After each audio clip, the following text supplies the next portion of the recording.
Hey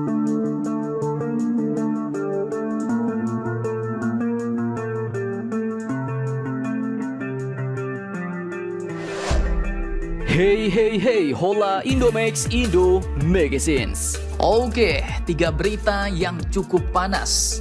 Kali ini yang pertama datang lagi dari Papua, bos. Setelah dulu negara Vanuatu yang sering menyenggol-nyenggol kita Indonesia terkait masalah Papua di PBB, kini mulai heboh lagi. Ada lagi negara yang jelas-jelas melakukan suatu hal menunjukkan dukungannya terhadap kemerdekaan Papua, dan negara itu kali ini adalah negara Fiji. Bahkan baru-baru ini, Indonesia pun kabarnya sampai melayangkan nota diplomatik, tanda protes dan kecewa berat terhadap dukungan Fiji pada kelompok separatis yang ingin memisahkan Papua dari Indonesia. Padahal, negara Fiji ini merupakan salah satu negara penerima bantuan terbesar dari Indonesia. Tapi kok tega ya, bos? Nah, lantas sebenarnya apakah yang dilakukan negara Fiji ini terhadap kelompok separatis Papua ini, bos? Sampai-sampai Indonesia melayangkan nota protes. Dan negara seperti apakah Fiji itu? Setelah ini kita bahas, bos. Kemudian berita kedua yang tak kalah panas, Indonesia pun kini sepertinya semakin cemas, takut dan khawatir, bos, akan tindak tanduk Rusia di medan perang. Menlu Indonesia Ibu Retno Marsudi pun kini mengatakan bahwa bencana nuklir hanya tinggal menunggu waktu dan banyak negara yang mulai cemas. Bahkan negara Tiongkok China pun kini sepertinya benar-benar mulai turun gunung ke medan perang Rusia-Ukraina. Tapi bukan untuk membantu Rusia, melainkan untuk mendamaikan kedua belah pihak. Nah, lantas pertanyaannya apakah yang dilakukan oleh Rusia, China, dan Indonesia? Penasaran beritanya? Cus! Tanpa banyak bacor, mari kita bahas berita lengkapnya satu persatu, bosku. Oke, berita pertama datang dari negara Fiji yang tiba-tiba kini menunjukkan dukungannya kepada kelompok separatis yang mau memisahkan Papua dari Indonesia. Admin kutip dari sumber-sumber berita berikut, bos. Pemerintah Indonesia pun baru-baru ini resmi telah melayangkan nota protes kepada negara Fiji setelah Perdana Menteri barunya, yaitu PM Siti Feni Rabuka, bertemu dengan tokoh separatis Papua yaitu Benny Wenda beberapa waktu lalu, bos. Dan tak cuma ketemu doang, PM Fiji yang baru terpilih Desember lalu ini pun ternyata juga mendukung kemerdekaan Provinsi Papua dan juga mendukung keanggotaan Papua dalam Organisasi Ekonomi Bangsa Melanesia, yaitu Melanesia Spearhead Group atau MSG, yang dimana organisasi ini pun telah diakui oleh PBB, bos, dan Indonesia pun tergabung di dalamnya. Nah, sangat-sangat disayangkan. Padahal pemerintah Fiji ini pun sebelumnya selama 1 dekade lamanya telah memblokir tawaran keanggotaan semacam itu untuk menjaga hubungan baiknya dengan Indonesia, yang sebenarnya merupakan sumber bantuan asing bagi negara Fiji. Kemudian di sini juru bicara Kementerian Luar Negeri Indonesia, yaitu Bapak Tuku Faizasyah pun menyatakan bahwa pemerintah Indonesia telah menyampaikan protes keras atas pertemuan PM Rabuka dengan seorang pemimpin separatis Papua dan dukungannya. Dalam nota tersebut, Indonesia pun menyampaikan kekecewaan yang mendalam atas pertemuan PM Fiji dengan seseorang yang mengklaim secara sepihak mewakili masyarakat Papua di Indonesia. Padahal tidak, bos. Nah, lantas sebenarnya negara seperti apakah Fiji ini? Mengapa tiba-tiba ia mendukung kelompok separatis dan bagaimanakah hubungannya dengan Indonesia? Lanjutkan lagi videonya sampai habis, bos. Oke, negara Fiji sendiri merupakan negara kepulauan yang terletak di selatan Samudra Pasifik di sebelah timur negara Vanuatu.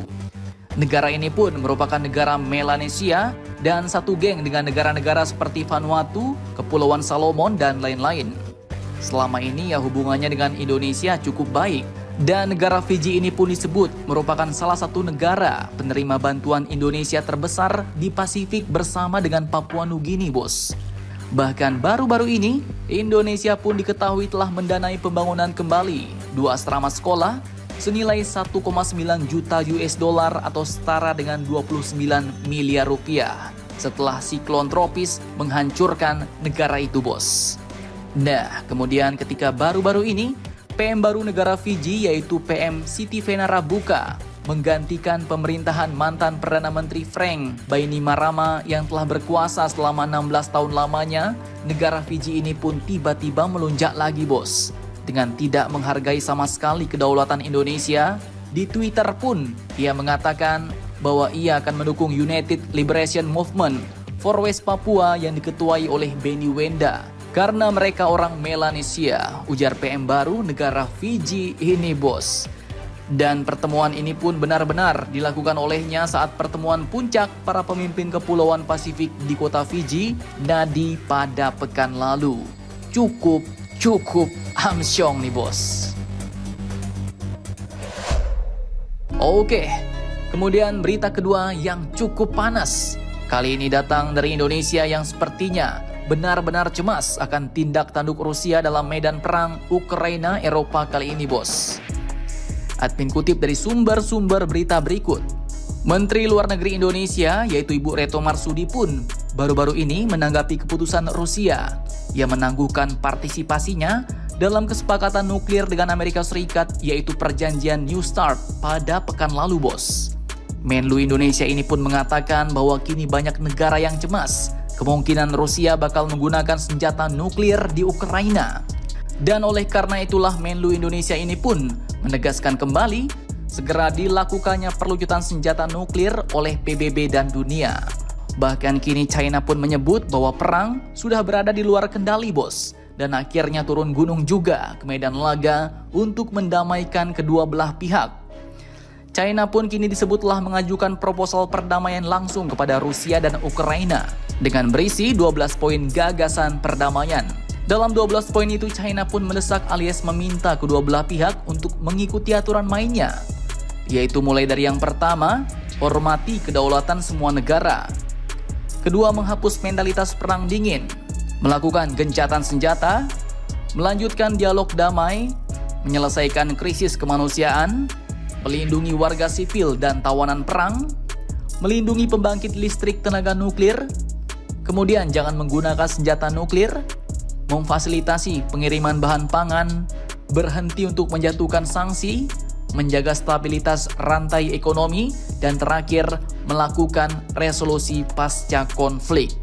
Itulah tadi 12 poin perdamaian yang diajukan China kepada Rusia dan juga Ukraina. Nah, apakah perdamaian kali ini akan terwujud melalui tangan Tiongkok, bos? Dan pertanyaannya, apakah Ukraina akan mendapatkan kembali wilayahnya? Mari kita nantikan saja berita selanjutnya. Akhir kata seperti biasa, admin ucapkan tetaplah kalian barbar dan jangan santuy terus. Demi Indonesia maju, salam Indomax, Indo make sense.